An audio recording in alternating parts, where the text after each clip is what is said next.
Good afternoon, everyone. Thank you for joining Newton Community Farm for our Friday Story Time with Sue. I'm Sue Botino. I'm the director at the farm, and I'm excited to have story time with you today. The theme for today is vegetables, fruits, and gardening.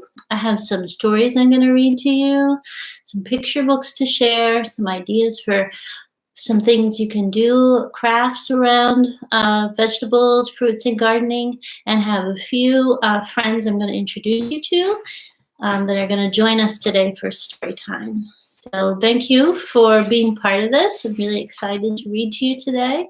A couple of announcements to tell your parents.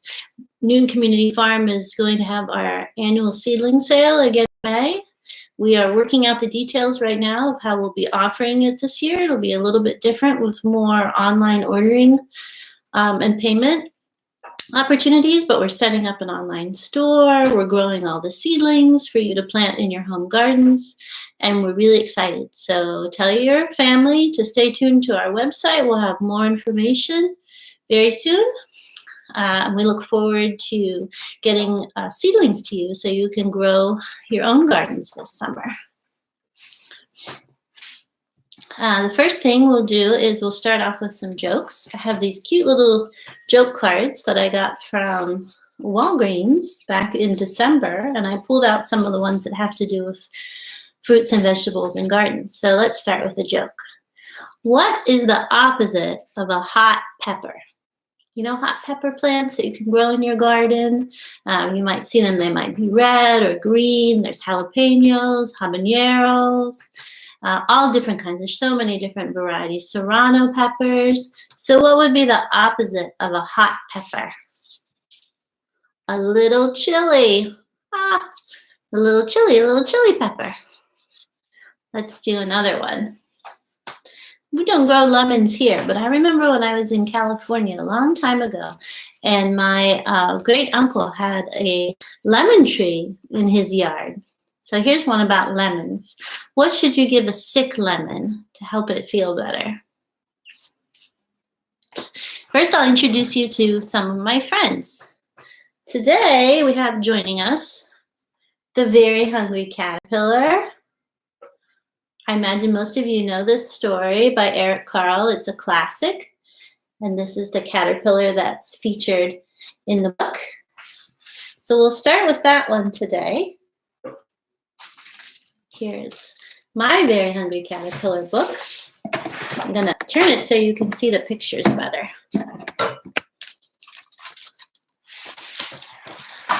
I love the front pages of this book. Shows all these holes. Do you know who ate all those holes? We're going to find out. There's the holes themselves.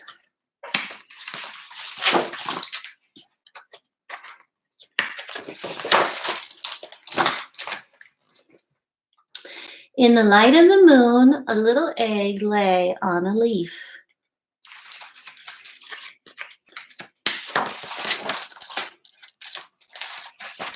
One Sunday morning, the warm sun came up and pop, out of the egg came a tiny. He started to look for some food. On Monday, he ate through one apple. Made a hole in there, but he was still hungry. Here he comes. On Wednesday, he ate through 3 plums, but he was still hungry. On Thursday, he ate through 4 strawberries, but he was still hungry. On Friday, he ate through 5 oranges, but he was still hungry. Uh-oh, look at Saturday. On Saturday, he ate through 1 piece of chocolate cake, 1 ice cream cone, 1 pickle, 1 slice of Swiss cheese, 1 slice of salami, 1 lollipop, 1 piece of cherry pie, 1 and a caterpillar. That night, he had a stomach ache. The next day was Sunday again. The caterpillar ate through one nice green leaf, and after that he felt much better. Oh my goodness. Now he wasn't hungry anymore, and he wasn't a little caterpillar anymore. He was a big fat caterpillar. He built a small house called a cocoon around himself. He stayed inside for more than 2 weeks. Then he nibbled a hole in the cocoon, pushed his way out, and he was a beautiful butterfly. So colorful. The end. And there's the author, Eric Carle. I love that story. It's amazing that a caterpillar can turn into a butterfly. So now I want to show you another special guest, and he's here in this cup. A few weeks ago, when I was raking leaves in my yard, I found a few little friends, and I tucked them into a shrub so that they could keep resting. And here they are. These are woolly bear caterpillars. I've got 2 of them here. Let me pick one up so you can see them better. Can you see my little friend? This one is all curled up. The other one's sort of going for a walk right here. He's stretched out. Oh, now he's turning. Where are you going? So these little guys they curl up when they're sleeping. And they like to sleep underneath leaves. And if you go outside and start pulling up some dead brown leaves in your yard, I bet you'll find a few of these guys. There's all kinds of stories about them and why they have brown parts and black parts. These 2 look a lot alike, but sometimes you'll find one that's almost all brown. Other times you find them, they're almost all black. Some people say it has to do with how old they are. Some people think it has to do with whether or not we're going to have a long winter. So these guys were probably born in the fall, and then they curled up under some leaves to hibernate. And later on, closer to summertime, that size. So if you see those out flying around in the summer, you'll know that they first started out as these sweet little woolly bears. You can pick up a woolly bear. It's not going to hurt you. It's soft and fuzzy. It's not prickly or anything. Sort of reminds me of a little pipe cleaner. Just be very gentle and put them back where you found them, underneath some leaves. I'm going to put my friends back in their little cup so they can keep resting and so they can keep sleeping. There's a wonderful book about woolly bear caterpillars. I don't happen to have it at home, but I know they have it at the library when you're able to get books from the library again. It's called The Secret Life of the Woolly Bear Caterpillar, and it's by Lawrence Pringle. Another cool fact about caterpillars like that, the woolly bear caterpillar can freeze solid in the winter and then thaw out in the spring, and he's just fine. So it's pretty amazing. They have a substance like antifreeze in their bodies that keeps them safe even when it gets below freezing. When I lived in Louisiana, we used to have a banana tree in our yard. So this is one about bananas. What do you call a shoe made out of a banana? Channel, there's a chat box for you. I think it's right over there. And you can type in what you think your answer is to the question, or if you have any other questions, or that is a slipper. Here's one more. What do you tell a vegetable after it graduates from college? So again, if you're subscribed to our channel, type in what you think the answer is. I'll give you 1 minute while I get our next book ready. Congratulations! That's what you tell a vegetable when it graduates from college.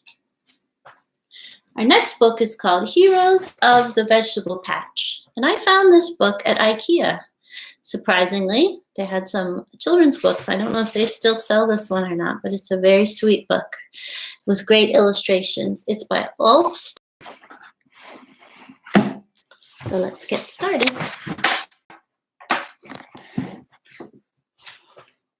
Heroes of the Vegetable Patch. Ooh, look at all those beautiful drawings. I see lots of currants. I see snails, beetles, strawberries, ants, maybe a tomato. Not sure who that little guy is. A bee. Lots of bees on this page. Do you know what these are? This is broccoli. This is some sort of a radish, maybe. Potatoes.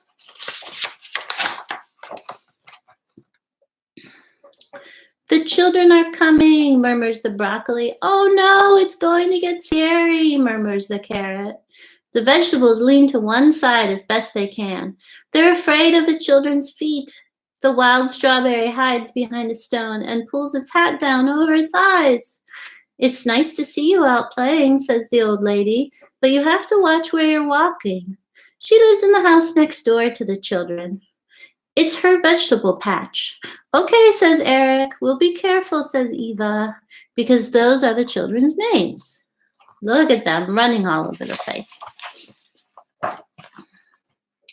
The next day, their ball goes over the hedge. It lands right next to a row of terrified dill plants. Look at their sad little faces. Will they ever learn, grumbles the carrot.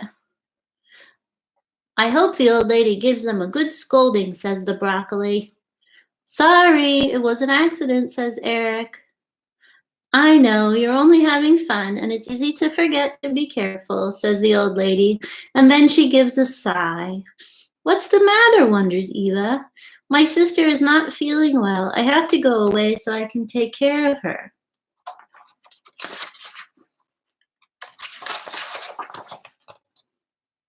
When the old lady has gone away, the children play in the vegetable patch every day. There are so many great places to hide. Eva hides behind a red currant berry bush. Gosh, it's hot, isn't it? The red currants murmur. Yes, it is, and we're not getting any water, sighs the broccoli. I'll be turning all yellow and horrible soon. Nobody will want me. And I'll soon fall off my plant, says the strawberry. Oh, they're all getting so sad and hot. But Eva doesn't realize that, because when plants talk, it just sounds like a murmur.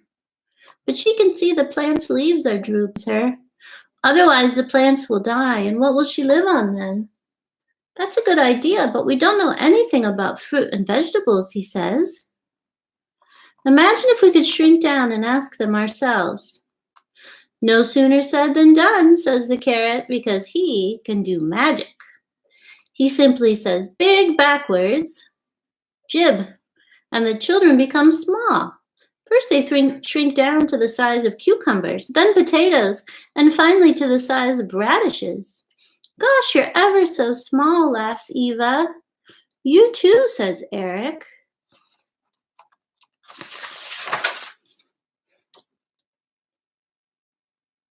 Then he gives a tremendous shriek, because up from the ground comes an enormous head and then a giant wriggly body. Help, he cries, an enormous snake. He grabs Eva by the hand so they can run away. But the plants just laugh, especially the tomato, who hits his big round red tummy. That's just the earthworm, he says. He's our very best friend. He makes the soil all nice for our roots. I knew that, says Eric, laughing as much as he can. The parsley and dill plants wave like treetops above Eric and Eva's heads. What do you want, wonders the carrot. We want to help, says Eric. You're all starting to look dry and withered. Just tell us what to do, says Eva. Well, first of all, we need water, says the broccoli. Otherwise, we can't even talk.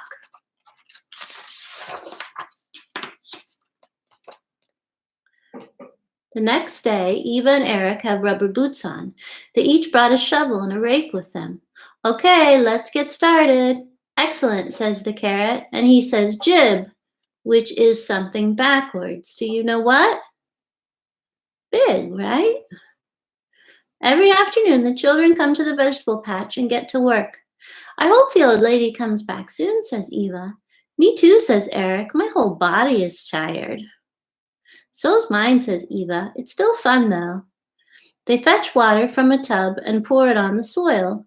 They clear weeds and put them on the compost heap. They rake the walkways so they're nice and neat. And above their heads, the bumblebees buzz away like little round airplanes. When they finish their work for the day, they play with the young fruits and vegetables. They play football with a berry. They swing on a spider's silk. And then they climb up onto the rhubarb and lie down to rest on the big leaves. Saturday is market day, says the strawberry. I wonder if the old lady will be back by then. But she isn't. Everyone helps fill a wheelbarrow with ripe fruit and vegetables. But just then they hear someone calling. Help me, cries a dark voice. It's the bumblebee who is... So Eric and Eva jump in. Good thing they can swim. They have a large rhubarb leaf with them as they swim up to the bumblebee. Crawl up on this, they say, and they help push so the bumblebee can get on properly. Once the bumblebee has dried off, it can fly again. You saved my life, it says. Yes, you're the heroes of the vegetable patch, says the carrot. I'd never have believed it. Nor would we, says Eva. But we'd better hurry or we won't make it to the market. Come and get your fruits and vegetables, shouts Eric. And Eva is in charge of the money because she's the best at counting. They sell potatoes and dill and parsley and carrots, broccoli and berries. Everyone wants to buy the children's fruit and vegetables. They keep the money in a cash box. Here they are, there's their box. The evening before the old lady is due back, the fruit and vegetables hold a party for the children. The glowworms glow between the leaves. The cricket plays his music, and the earthworm dances a dance. Thank you for taking such good care of us, says the carrot. Yes, we really are very grateful, says the broccoli. Hooray for the heroes of the vegetable patch, says the strawberry, and it blushes under its white hat with red spots. Later, the children get to take a ride on the bumblebee's back. Wow, that's cool.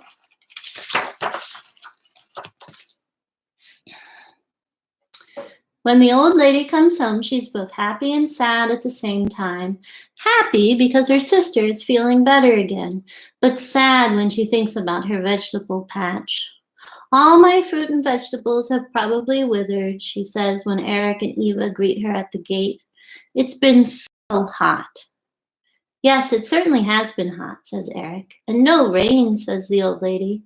No, not a drop, says Eva. When the old lady sees the vegetable patch, she doesn't say anything at first.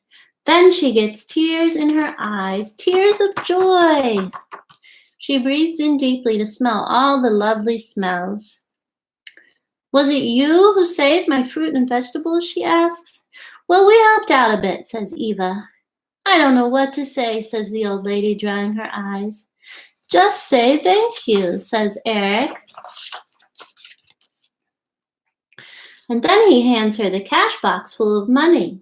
Well, goodness gracious me, I don't know what to call you. Call us the heroes of the vegetable patch, says Eva. And all around them the plants give a warm murmur. Thank you ever so much. Come back tomorrow, they say. The end.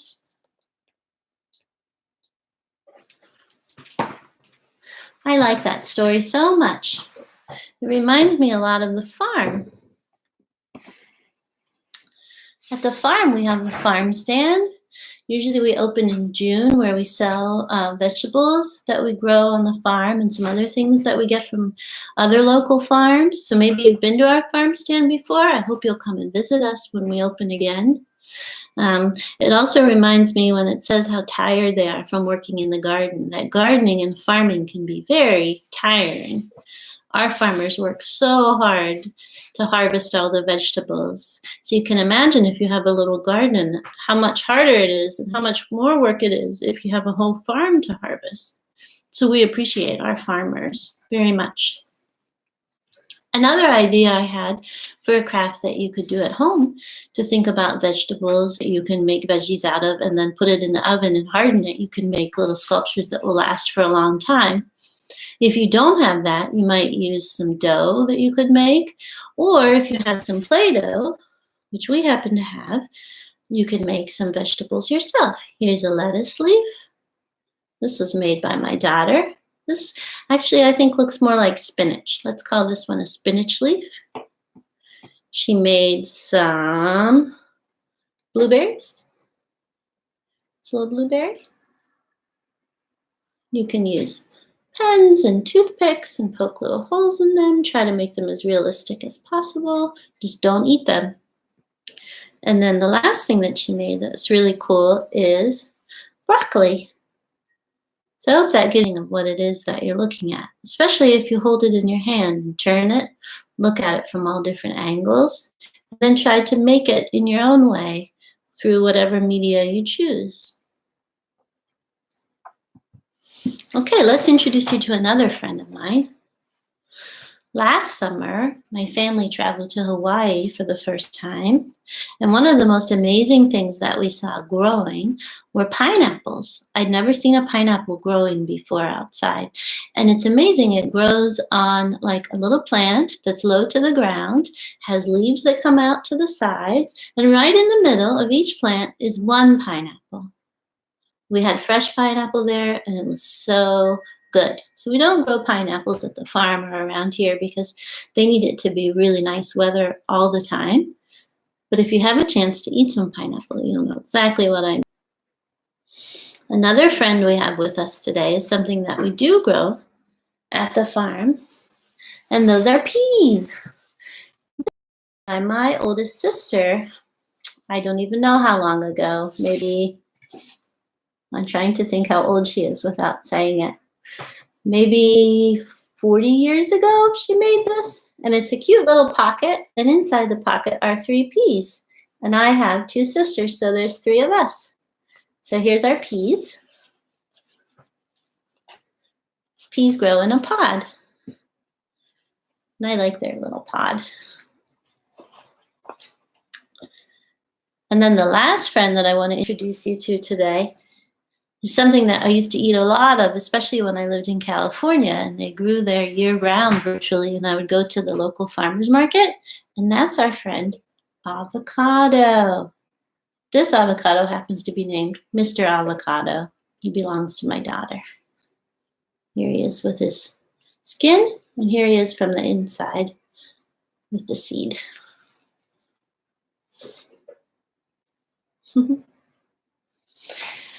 Okay, so going back to blueberries, like our little blueberries that we have here.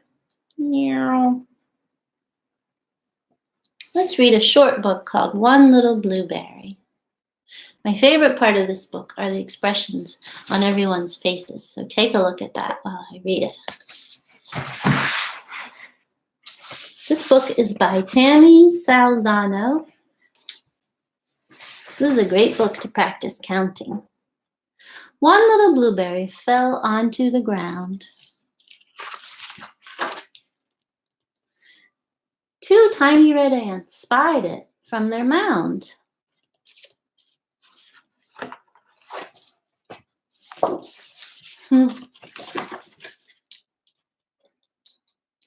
Three spotted ladybugs saw it rolling by. 4 fuzzy bumblebees dove from way up high. Here he goes. 5 shiny beetles said, "That belongs to us."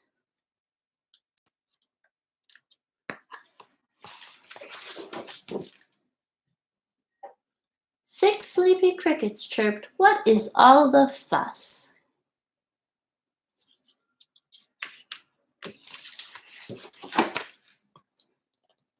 Seven wiggly caterpillars thought that they would munch. 8 pretty butterflies cried, "Please don't touch our lunch."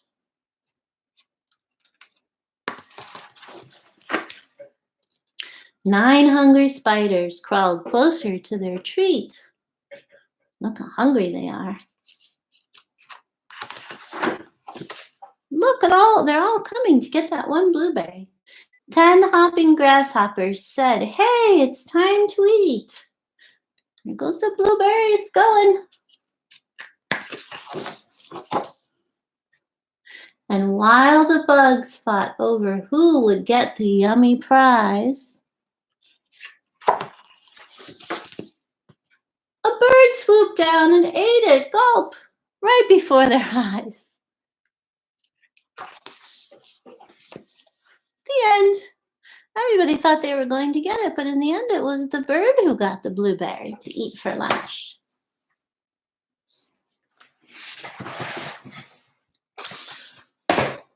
Okay, let's do a few more jokes. What do you get when a corn cob is run over by a truck? So you have a corn on the cob, and for some reason, it's out where there's a truck, and it gets run over. And then you call it creamed corn. What kind of vegetable is jealous? If you don't know what jealous means, it's like when you wish you had something that someone else had. So what kind of vegetable might feel that way?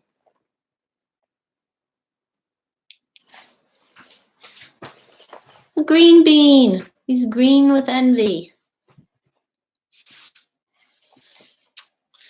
Okay, let's do one more joke. What did the little cob of corn call his dad? There's a little delay, so I'm waiting to see if anybody guesses on the chat. So if you're watching right now and you're subscribed to our channel, you can go on and type in your answer in the chat box, which I think for you is over there, or it might be over there. I'm not sure which way this is flipped. Oh, Jay's close. Jay's very close. What did the little cob of corn call his dad? Jay says pop. It's actually popcorn. All right, let's read another book. There's so many good books about vegetables and fruit and gardening. But this is one I love, and I always read it to my kids when they were little. And it's called I Will Never, Not Ever Eat a Tomato. So this is about eating fruits and vegetables that you might grow in your garden or buy at the farm stand. It's really funny. The characters are named Charlie and Lola. This book is by Lauren Child, and she has a whole bunch of books and stories with Charlie and Lola. And this is the big brother, and this is the little sister. And there's also some programs you can watch on TV with Charlie and Lola. And on the TV programs, they speak with a British accent because the author lives in England. Here's the tomato. One thing I really like about this book is the way that it takes actual photographs and mixes them in with drawings and all sorts of interesting collage and paper art. I have this little sister, Lola. She is small and very funny. Sometimes I have to keep an eye on her. Sometimes Mom and Dad ask me to give Lola her dinner. This is difficult because she is a very fussy eater. Carrots, of course. She says carrots are for rabbits. I say, what about peas? Lola says, peas are too small and too green. One day I played a good trick on her. Lola was sitting at the table waiting for her dinner, and she said, I do not eat peas or carrots or potatoes or mushrooms or spaghetti or eggs. I'm not fond of apples or rice or cheese or fish sticks. And I absolutely will never, not ever eat a tomato. My sister hates tomatoes.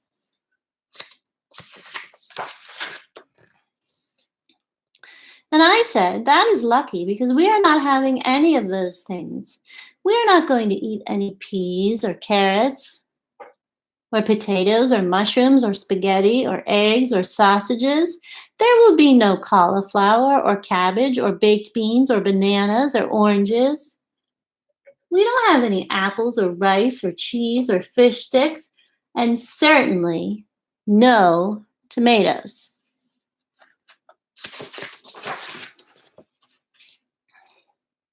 Lola looked at the table.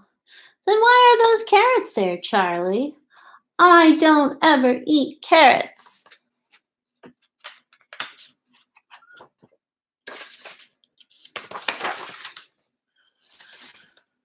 And I said, oh, you think those are carrots. These are not carrots. These are orange twiglets from Jupiter. They look just like carrots to me, said Lola. But how can they be carrots, I said. Carrots don't grow on Jupiter. That's true, said Lola. Well, I might just try one if they're all the way from Jupiter. Not bad, she said, and took another bite.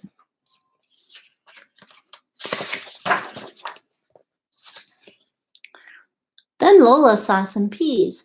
I don't eat peas, said Lola. I said, these are not peas. Of course they are not. These are green drops from Greenland. They are made out of green and fall from the sky.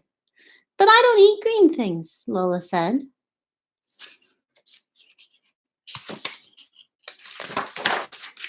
Oh, goody, I said. Then I'll have your share. Green drops are so incredibly rare. Well, maybe I'll nibble just to see. Next, Lola. Oh, this isn't mashed potato. People often think that, but no. I love to eat cloud. Charlie, she said, those look like fish sticks to me, and I would never eat a fish stick.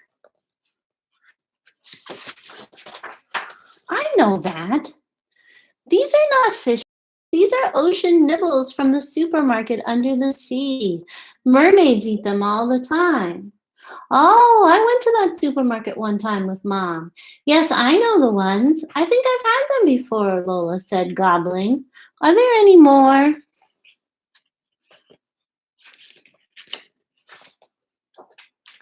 And then she said, Charlie, will you please pass me one of those? And I said, one of those? What is it?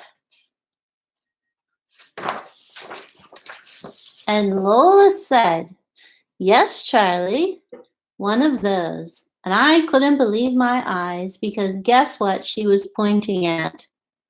The tomatoes. And I said, are you sure? Really? One of these? And you know what she said? Let's see what Lola said. And she said, yes, of course. Moon squirters are my favorite. You didn't think they were tomatoes, did you, Charlie? Here's what they ate. Orange twiglets, green drops, ocean nibbles, cloud fluff, and moon squirters. Give it a little differently and see if you're willing to try it. Here's a joke. Why did the cornstalk get mad at a broom? We often sell corn at our farm stand from another local farm out in Concord, and it's delicious. So why did cornstalk, which is the big plant that the corn grows on, get mad at the farmer? The answer is because he kept pulling its ears off. Haha. Story about a pea. We've been talking a lot about peas today between our pea friends. And the peas in the book we just read. And now we're going to read this book, Little Pea. It's a very sweet book. There are several books in this series. There's also Little Hoot, and there's that's about an owl, and there's one about pigs called Little Oink. So here's Little Pea. This is a pretty short book. It's by Amy Krauss Rosenthal, and it's illustrated by Jen Chloris. Little P.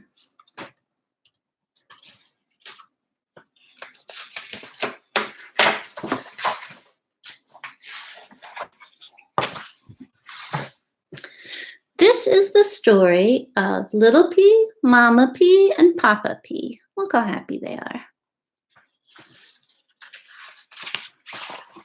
This book has pages that like to stick together. Little P was a happy little guy. He liked to do a lot of things. He liked rolling down hills, for example, super fast. Here he goes. He liked hanging out with his pea pals. Oh my goodness. He loved it when Papa P came home at the end of the day. Papa P would fling Little P off a spoon high into the air, and Little P would scream, "Again, again!" At bedtime, Little P very much liked snuggling with Mama P and hearing stories about what Mama P was like when she was a little P. But there was one thing that Little P did not like. Candy. That's what you have to eat for dinner every night when you're a P. Candy, candy, candy. Monday, red candy. Tuesday, orange candy. Wednesday, yellow candy. Thursday, purple and pink polka dotted candy. Friday, striped candy. Saturday, swirly candy. Sunday, rainbow candy. Little P hated all of it.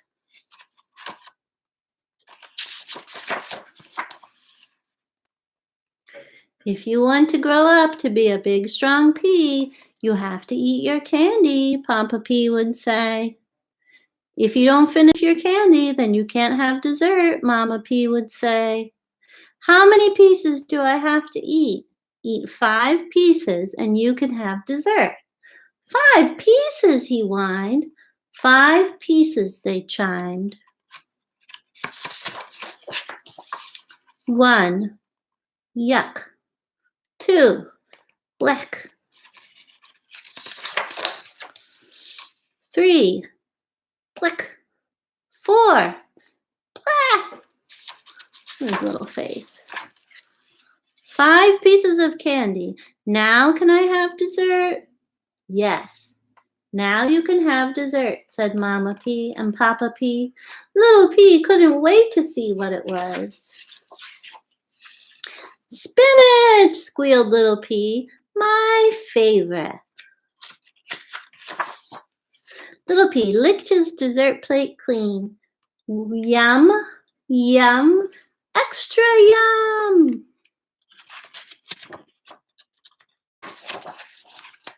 And that's a sweet book. One more book, and it's not really a story book. It's more of an alphabet book showing all different kinds of fruits and vegetables. So you might learn a lot from listening to this book. There's vegetables in here that even I hadn't heard of before. Let's see if we have any more jokes for you.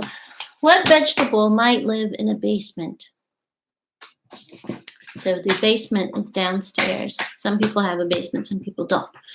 What vegetable might live in a basement? Vegetables. That's a good one. That's things like beets, carrots, turnips, parsnips, things that grow underground. Anybody have any other ideas? Celery that grows on the farm in the learning garden that's delicious. It's a type of celery that can grow in New England, and it tastes a little bit different. It's a little bit bitter, but it's so good. So we'll see if we have it this year in the learning garden. Oh, and Lori got it right. Celery. There's a little bit of a lag, so if I don't hear your answer before I give it, I'm sorry. I will give you credit. Okay, so our last story for today is another classic called Eating the Alphabet, Fruits and Vegetables from A to Z by Lois Ehrlert. And she did the illustrations as well. She has many, many books. And they're all these bright, bold, beautiful graphics. So if you like this book, be sure to check out her other books. And she's decorated the front page. Very nice. Oh, that's funny. Sometimes it's fun to do that with your food. Make faces out of all the different parts of it. I like how they did this. The cherry for the nose. And the pods for the hair. Apple to zucchini. Come take a look. Start eating your way through this alphabet book. A for artichoke, apricot, avocado, like our friend Mr. Avocado, apple, and asparagus. Oh, let me go in order. B is for blueberry, Brussels sprout, beans, beets, broccoli, and bananas.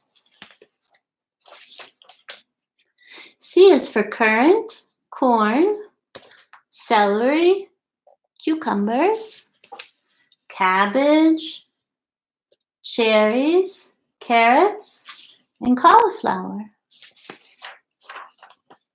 D is for dates, endive. I love endive. Eggplants. F is for figs.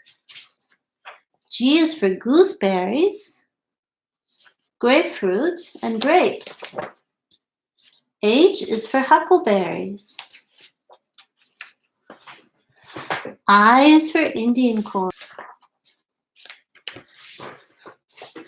L is for leek, lemon, lettuce, and limes.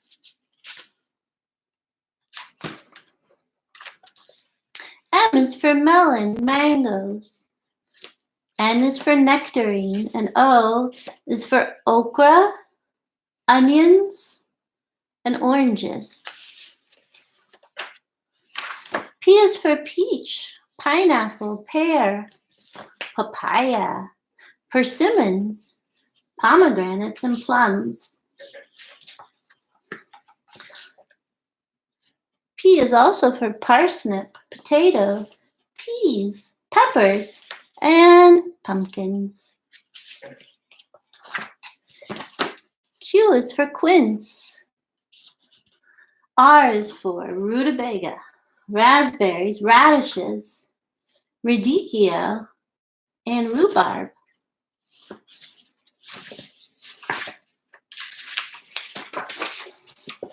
S is for Swiss chard, spinach, starfruit, and strawberries. T is for turnips, tangerines, and tomatoes. Oops. U is for ugly fruit. And V is for vegetable marrow. W for watercress and watermelon. X, and I should have looked this up before I read this to you, I believe is zigua. Y is for yam, and Z is for zucchini. To learn more about fruits and vegetables in this book, turn the page. I'm not going to read all of this to you, but if you happen to get this book or you have it at home, you can read about each of the veggies. Oh, here's the way you pronounce it. Shigua. That's the one with the X. Shigua is the Chinese name for watermelon. The seeds are sometimes dried like pumpkin seeds, then cracked open, and the centers are eaten. Shigua. So I hope you learned something new in there today about fruits and vegetables. I have one last joke for you today. Oh, two actually, two good ones. How do you fix a broken tomato? I don't even know what a broken tomato is, but for the purposes of a joke, how would you fix a broken tomato?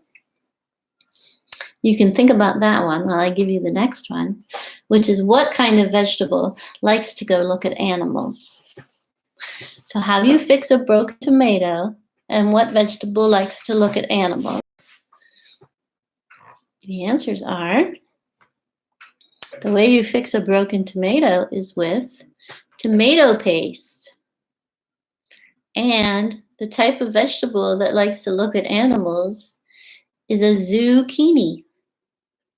So I hope you enjoyed our silly story time today. Just a reminder that you can join us on Mondays at 1 o'clock live to see Jay do his cooking show. Last week, or this past Monday, he did a great show about sauerkraut, which is made out of cabbage, which we talked a little bit about today in our fruits and vegetables book. On Wednesdays live at 1 o'clock, you can join Hope for Gardening with Hope. She'll teach you all about everything you need to know about gardening. This past Wednesday, we learned about how to start seeds in your home. The only other announcement I have is that we've started a new page on our website called Community. So if you or your family have something you'd like to submit that has to do with gardening or spring or farming, cooking, baking, we'd love to hear from you. You can check out our website and send in your submissions, and we'll share them with the community. So right now we've got some great recipes up there. We've got all of our videos from this YouTube live channel. We have a wonderful slideshow from one of our farm supporters of his home garden. Thank you so much for joining us. We hope to see you again on Monday at 1 for Jay's cooking show. Thank you. Have a wonderful day. Bye.